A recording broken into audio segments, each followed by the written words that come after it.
On Monday, November 18th, there was a special town meeting at Hopkinton Middle School. The main topic of discussion was Article 8, which was moved to the first topic of discussion through a resident's motion. 4 types of towns, as it relates to MBTA communities. We're considered an MBTA adjacent community, which means we need to comply with the law that says we need 50 acres of land designated as MBTA Communities Overlay Zoning District. Must allow for, by right, a minimum of 15 units per acre, and must allow for a total of 750 units across the town. And we can't have any restrictions on age restrictions or bedroom restrictions. Next slide. So what's not required? It's not required that the town is going to build any of these units. It's not required that a developer builds any of these units to comply with the law. It's not required that the town provides any water or sewer infrastructure for any of these land areas that would be in a zoning overlay district map for MBTA communities. Families here, they're still here going on second generation. Okay, why am I telling you this now? Because my question, and I think the planning board did an excellent job in their presentation. I understand where they're going with this. But when the state finds out that people at Walcott and people at the Preserve are going to be there for 10, 20, 30, maybe 50 years, what is going to happen? And I get no guarantees from anyone. There was a motion to take no action on the article. Continue. So I plan to offer a series of amendments, ones that would fix it, but the first amendment will be to take no action, just to see if we want to sit around and try to make this thing work or not. To say that there's too much at stake to cut discussion short, and even though this is a motion to amend, I understand that. It's not a motion to not take action, but it's clearly intended to close discussion as quickly as possible. And many people came here tonight to share their thoughts about this plan, and I think they all deserve a chance to speak and give their 2 cents. After the motion to take no action failed, discussion about the article continued. With limited available housing, people live further and further from their jobs. This sprawl increases travel distances, traffic, and carbon emissions. Denser housing close to public transit or commercial areas supports lower emission activities such as increased train or bus usage, biking, or walking. Adding multifamily housing will lead to the development of new apartments, resulting in impacts on our schools and taxes. I fear that this zoning law would alter the character of Hopkinton and would relinquish the town's zoning to the state. Again, I think this is a Trojan horse. I would suggest to stand strong and not support it. I believe that we are unable to count the financial opportunities that we would lose for the grants that already support our schools, our library, our town departments, and other resources that our community currently uses and that we could use in the future. You can ask the 3 towns who they flooded for the Quabbin Reservoir, whether they relied on hope. Because, you know what, the state can ultimately do what they want with this. They still have that power.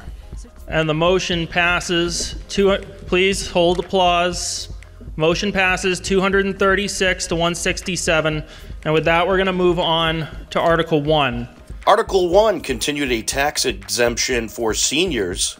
Property tax exemption, Chapter 234 of the Acts of 2018, for an additional 3-year interval beginning on August 22nd, 2024, as provided for by Section 6 of said Act. I am likely one of the youngest people in this room, so I will be paying taxes further into the future than the rest of you. And I'm thinking, since we all already pay for this, why not continue it? Because you're all going to be old eventually, and I'm going to be the one paying for it when you're old. And I'm sure you would like to be someone saving some money on that, because when you're an old person, you can't really work. Bill Hamilton again. I'm one of the old ones. Please continue it.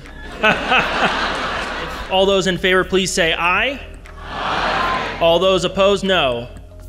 And with that, the motion carries unanimously. Article 2 gave a tax exemption to veterans. The next one that we're going to talk about, if they're accepted, they should be taking effect in the next fiscal year in 2026. and the changes should be funded by our overlay account and will not affect the tax rate. The article passed unanimously. Article 3 also adopted language for the veterans' tax exemption and passed unanimously. Article 4, adopt a local meals excise tax, raised a little debate. If you've eaten in other towns surrounding Hopkinton, Ashland, Westboro, you've paid this tax already. You're going to continue paying it. It just goes to those other towns. So I think it's a great opportunity for Hopkinton to bring in some new tax revenue when we look at where we are from a budget standpoint. 0.75%, so less than 1% added on to your meals. So you go out to eat right now, your $100 in food gets charged the state 6.25%, so $106.25. This will bring that meal up to $107 even, and Hopkinton will actually be able to benefit from that 75 additional cents. I looked at these other towns that you put in the list here, and you based upon population. I did a little quick research, and they have, in the town, we have about a dozen restaurants. Dozen places, maybe 15 or so. These other towns have at least double or triple of them. And so that's why I'm concerned about your estimate about how much you're going to come in. It's not really good for business to have your bills going up. Most small restaurants are trying to keep their prices low, and the costs are going up in everything, food, everything. Yeah.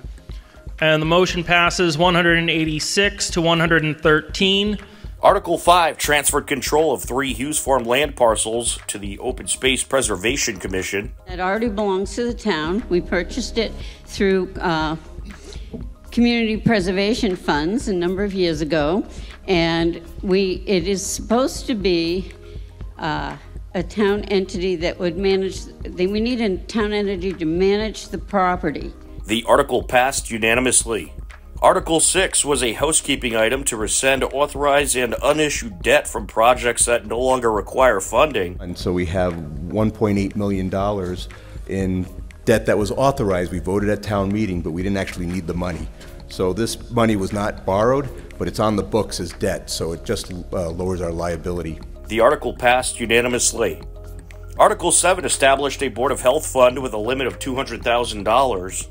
On behalf of the Friends of the Seniors, I would like to express our appreciation for the extraordinary attention provided to the Hopkinton seniors by our Board of Health and the Council on Aging Senior Services. The article passed unanimously, and the special town meeting concluded in approximately 2 hours.